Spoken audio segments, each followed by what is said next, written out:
Morning, my name is Tracy Watts. I'm the Director of the Office of Community Development, Local Government Assistance.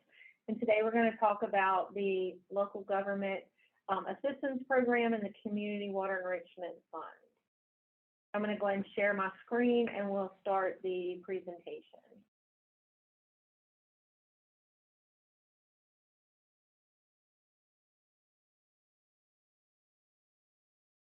Okay.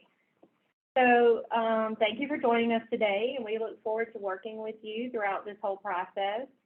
A recording of this webinar will be posted on our YouTube channel and linked to our website, so you can go back and watch it later if you need to. Also, a copy of the PowerPoint presentation is linked in the chat, so you can get that if you would like to have it. And if you have questions, you can put them in the chat, and we will work to respond to them throughout the process today.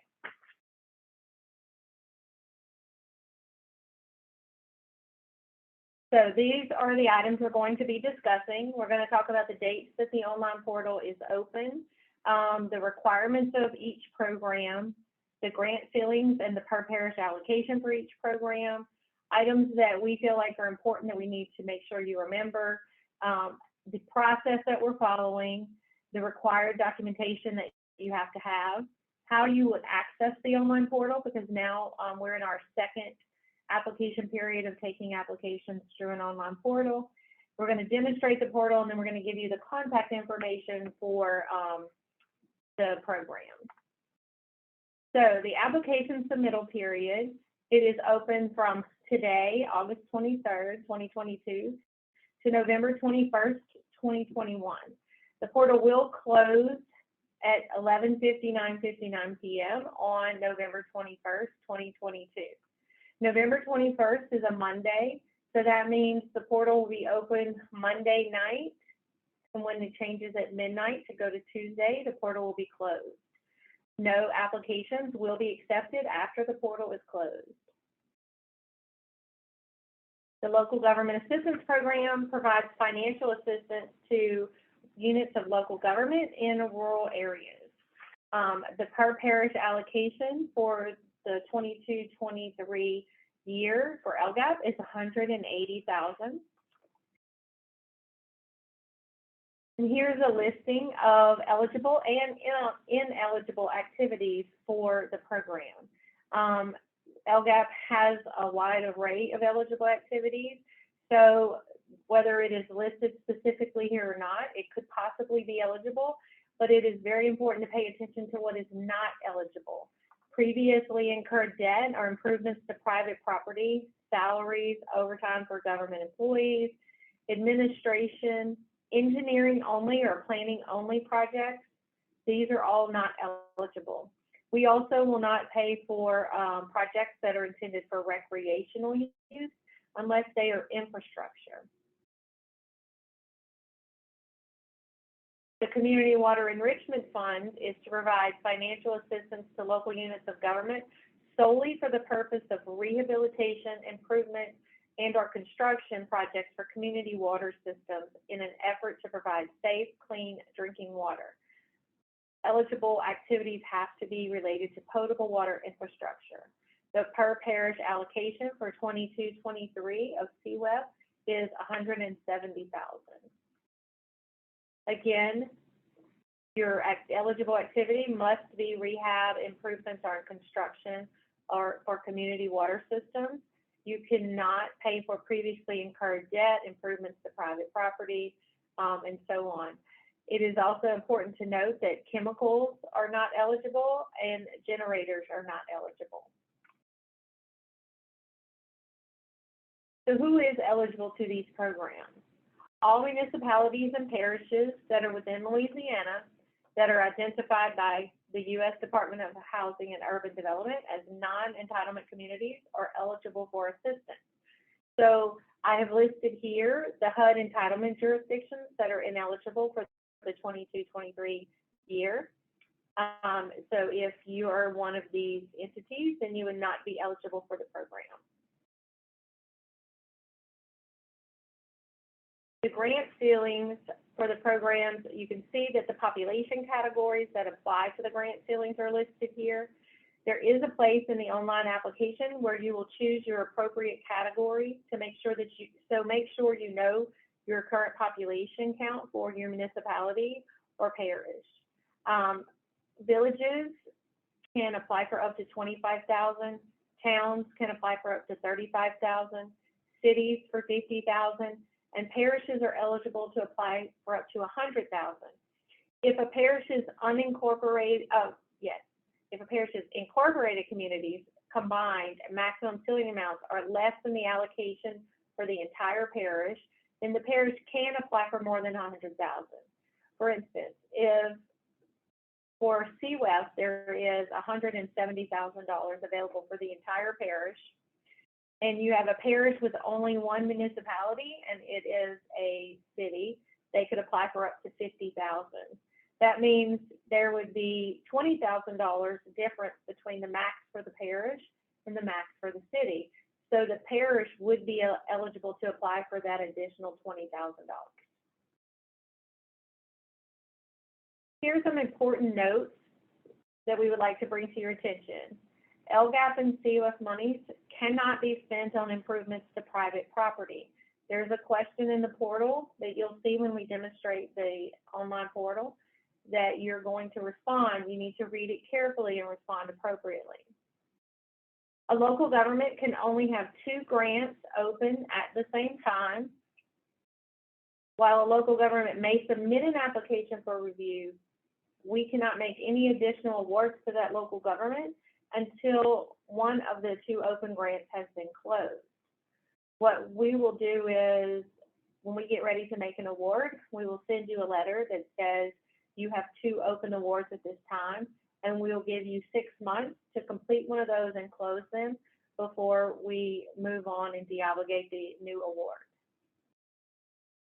All required documentation must be in the portal before the application can be submitted for review. That's very important so that you get started now on your application and don't wait until November to get things done. As the application is being completed, it's important that you click Save Often so that you save your information in the portal. If you take too long when you're completing your application, the portal will time out and nothing will be saved. As I mentioned before, a recording of this presentation will be linked on our website, so you can go back and review it later if you need to. Even if you cannot access the portal immediately, you should start gathering your documentation that you will need to submit in the portal, because as I explained, you must have it in order to submit. You should not wait to begin developing your proposed project. Once you have decided on what you will apply for, then you should go ahead and obtain your support letters from your legislators and pass your resolution by your local governing body. Do not wait till the last minute. For the application process, eligible local government requests user access to the online application portal by completing a user access form and emailing it to me at tracy.watts@la.gov. We will process the user form and email the user ID to the user at the email address that is identified on the form. User will access the online portal to create and submit the application. If you did get access to the portal for the last application cycle, you do not need to do that again. You already have access to the portal. When you go in, if you have trouble logging in or you get locked out of your account, you can email me at tracy.watts@la.gov and let me know what the problem is. Make sure you include your user ID number in the email.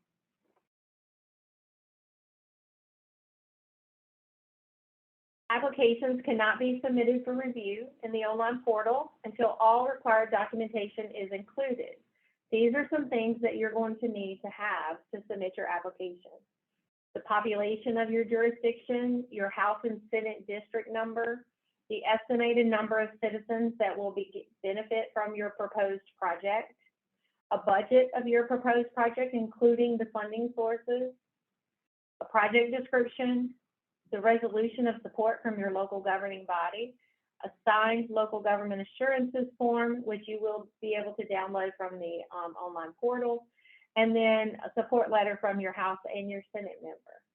Often the resolution of support, as well as the support letters from the House and the Senate, or the documents that create issues for local governments, if you don't get them done ahead of time, you all have regularly scheduled meetings, so you need to plan and make sure that you get that resolution passed prior to the deadline to submit the application.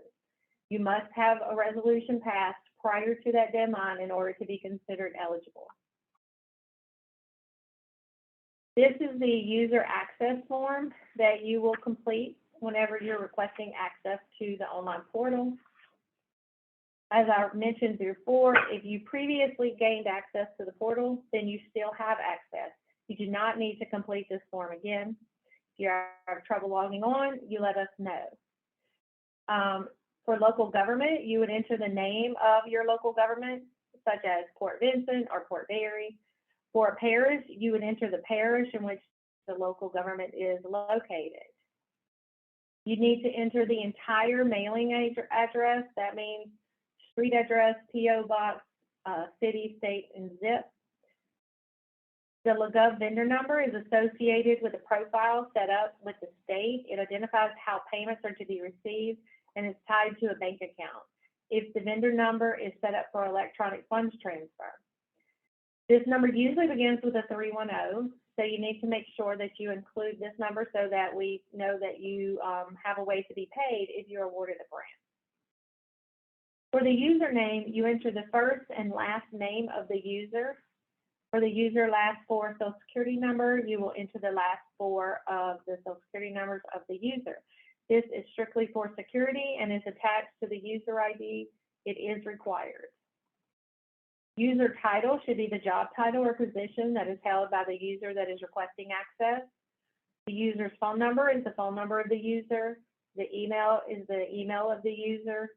Only one user per email address can be assigned, so make sure that you're not requesting multiple user IDs for the same email address. Over the last couple of years, our office has issued various online portals for application submittal. So many of you have already been assigned an M user ID.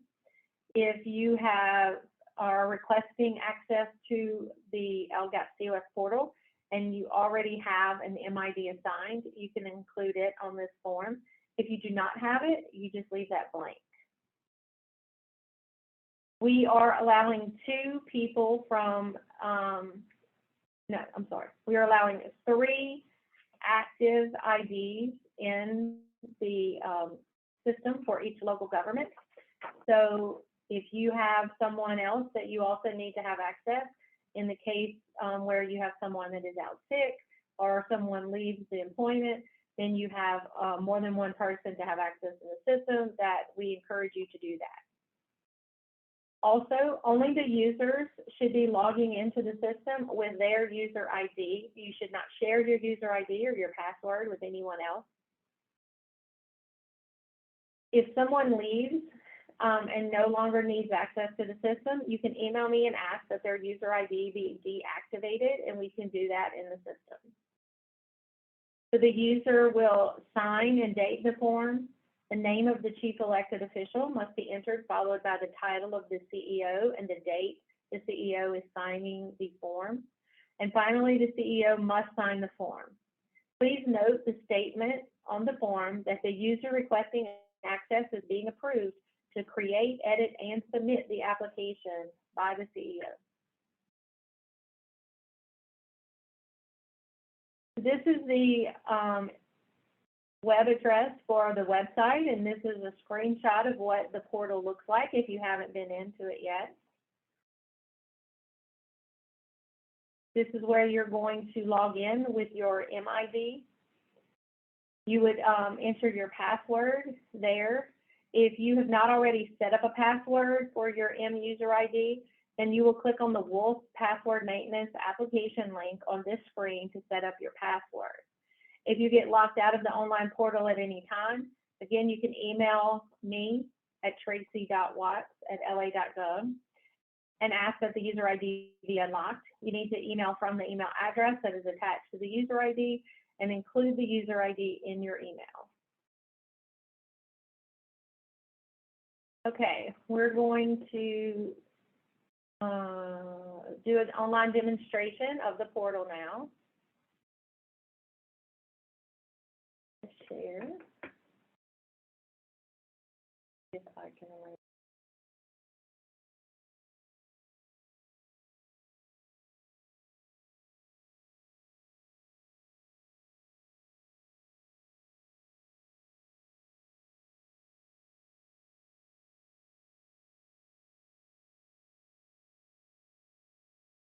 Okay, so now you should see the portal.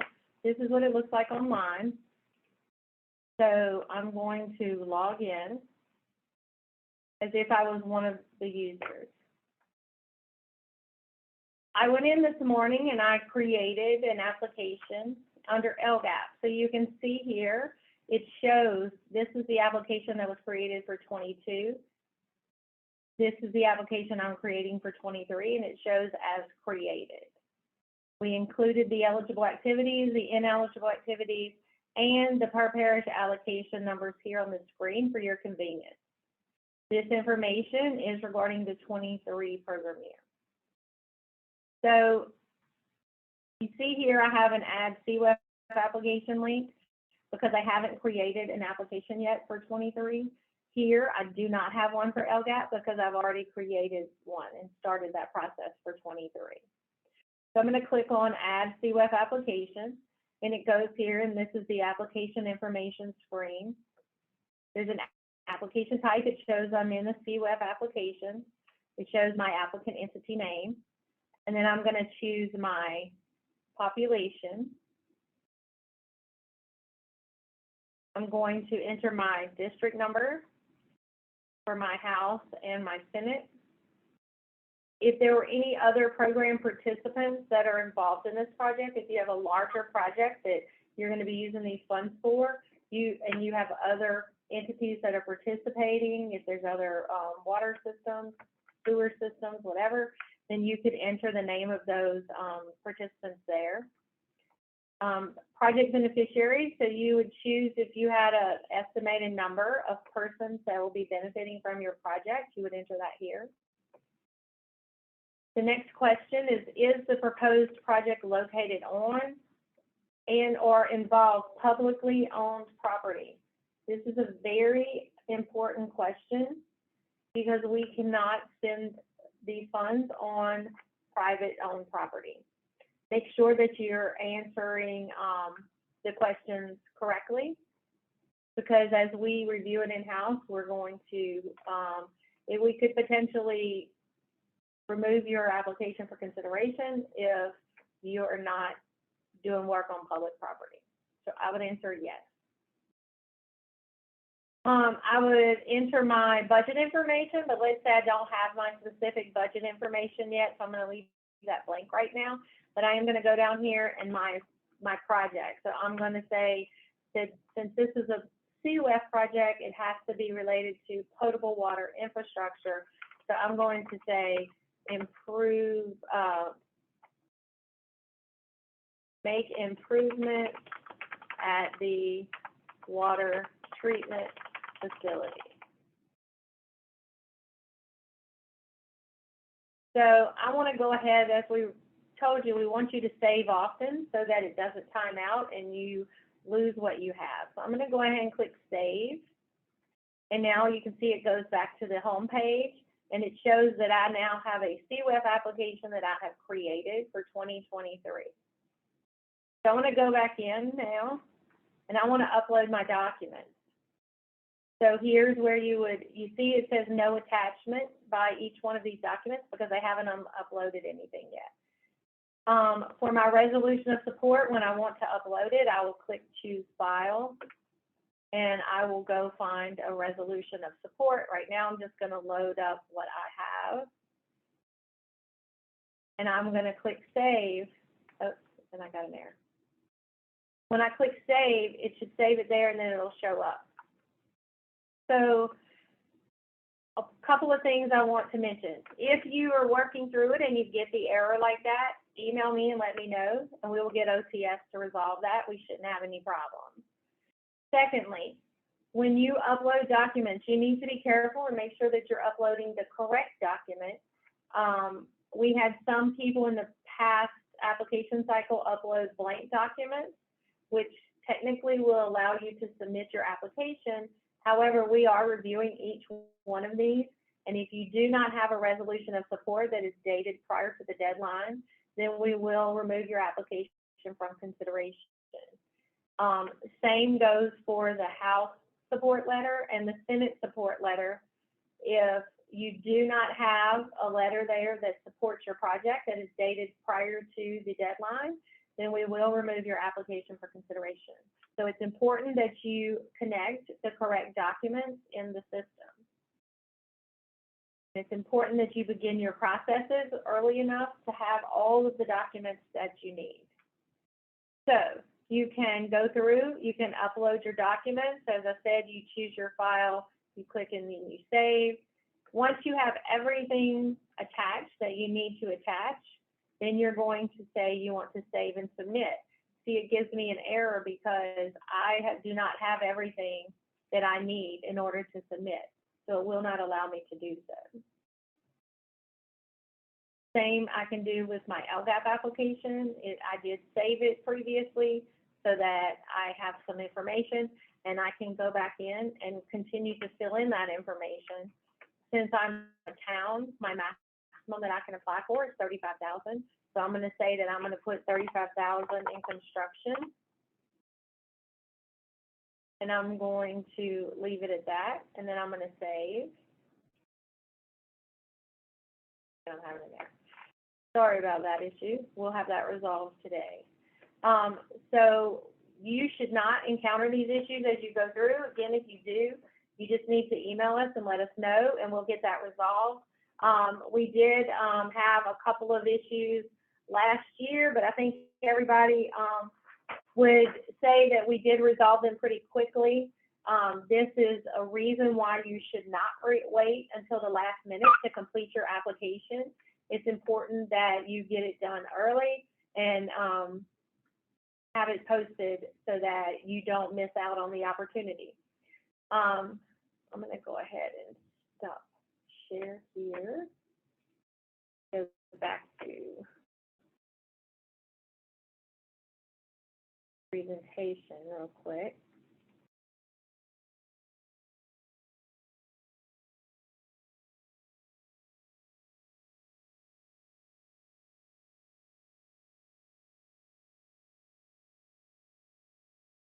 Okay, so now we're back to the presentation. A couple of things I wanted to also mention. One, this is a listing of the grant representative assignments. We do have 2 people in our office that work on LGAP and CWEF. It's Janice Walker and Wendy Williams. Wendy Vessel Williams. So you can look at this list to determine who is responsible for your parish, and that's who your contact would be regarding your specific applications or grants. Also, this is contact information for all of us. I'm the director. We have Heather Paul, our assistant director. Christy Galley is our program manager. And then Janice Walker and Wendy Vessel is here as well. Some people had questions about so some people had questions about applications because you did submit for 21-22, and we have not made those awards yet. We are working through those now. We hope to have some awards to start coming out soon. As you know, we were very late taking those applications because we were working with the online portal and all the additional funding that we've been processing through our office. So we are trying to get back on schedule with the application process, and that's why we're going ahead and taking the 22-23 now. So that really concludes my presentation. I will say we can go see there's been a lot of questions submitted in the chat. Heather, are there ones we need to go over, or have you been able to answer most of them? Answered all of them. We can go through them if you want. The last one, somebody just asked if your parish has multiple senators and reps. Do we need all to submit support letters or just the ones in that particular area, project area? You just need one letter of support from a senator and one letter of support from a representative. You don't need to get multiple ones, so you could just get the ones for that project area. We'll go ahead. Oh, go ahead. Sorry, I just wanted to make sure that this was okay. Somebody had asked, what do we do if their Senate seat is vacant? So we said they could upload a statement saying that, and we would verify that if you want something else. I think that's a great idea. Just upload a statement verifying that they're vacant, and we'll verify it. I think we'll go through the questions here so that everybody can hear how they were answered. Someone had asked again about the HUD and who was eligible, and they reposted that. That is also on our website, so you can review it there. It's mainly the larger cities, so most of you wouldn't have an issue. Someone had asked, when you say we can't have 2 open grants, is that any grant from anyone or just LGAP and CWEF? These are just LGAP and CWEF. When we get ready to make an LGAP award to you, we will look at how many LGAP grants you have open. If you have 2 open, we will send you a letter that says you have 2 open grants and you have 6 months to close it so that we can make a new award to you. If you only have 1 open, then we'll go ahead and make that award. Same for CWEF.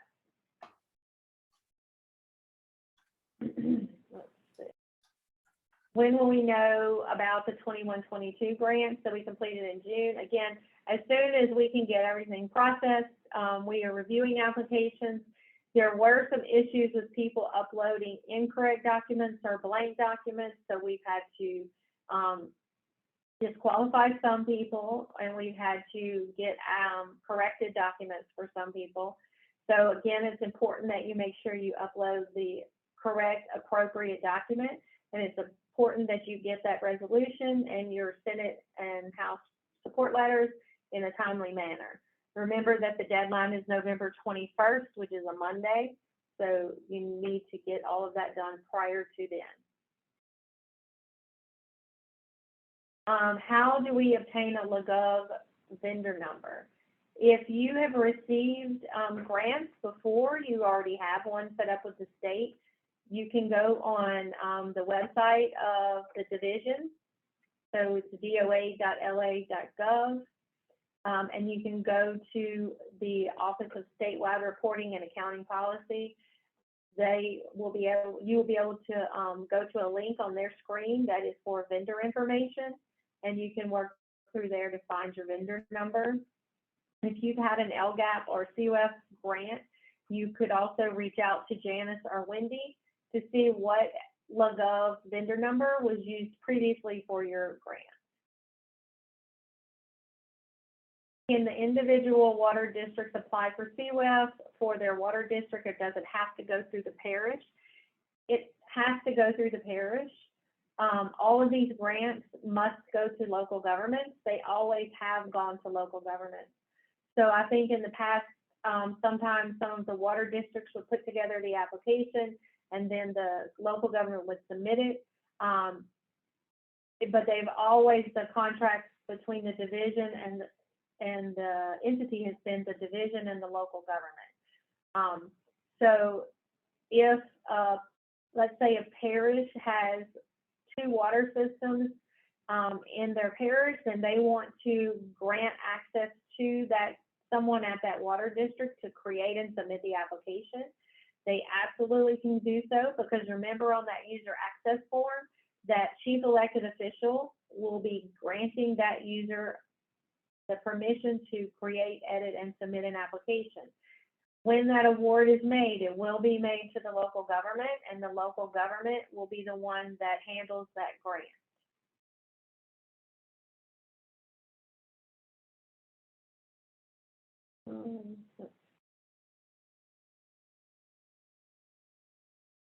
Someone asked, if you have an M number already, do you need to fill out the user form again? It depends. each portal that we operate, a user that wants to have access to that portal has to submit a form, because we have to actually put you into that portal. There's a database associated with each portal. So if you have an M number from something previously, but you have not been given access to the LGAP and CWEF portal, then you need to send me a user access form. You can put your M number on that form so I know that you already have one, but you do need to request access to the portal. If you already have access to the portal, you do not need to submit a user access form again.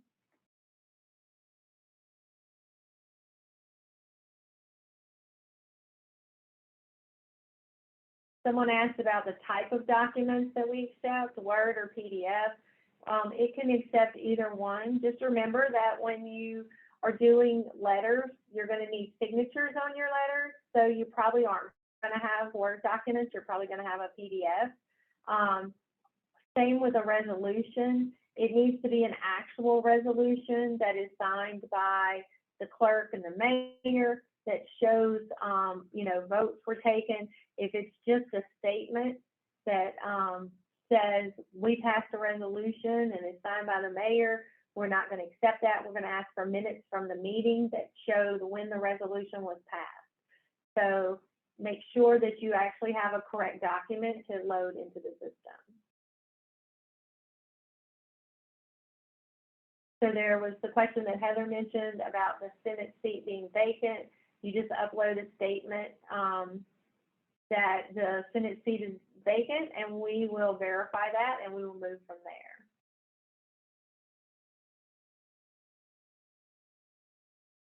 Someone asked about the per parish allocations for LGAP. The per parish allocation is $180,000, and for CWEF it is $170,000. The application period is the same for both programs, so you can create your LGAP and your CWEF, or one or the other, in the portal from beginning today until November 21st of 2022. Heather put a link in the chat to OSROC's website for vendor ID, so you can go there and look at information if you need to. Also, she put a link to the user access form if you need it as well. Okay, I think we've gone through all of the questions. And as I said, we appreciate you joining us today. We want to make sure that we have given you all the information that you need. Again, if you have any problems with the portal or accessing the portal, just email me and let me know, and we will work to get them resolved quickly. So thank you all for joining us today, and y'all have a good day.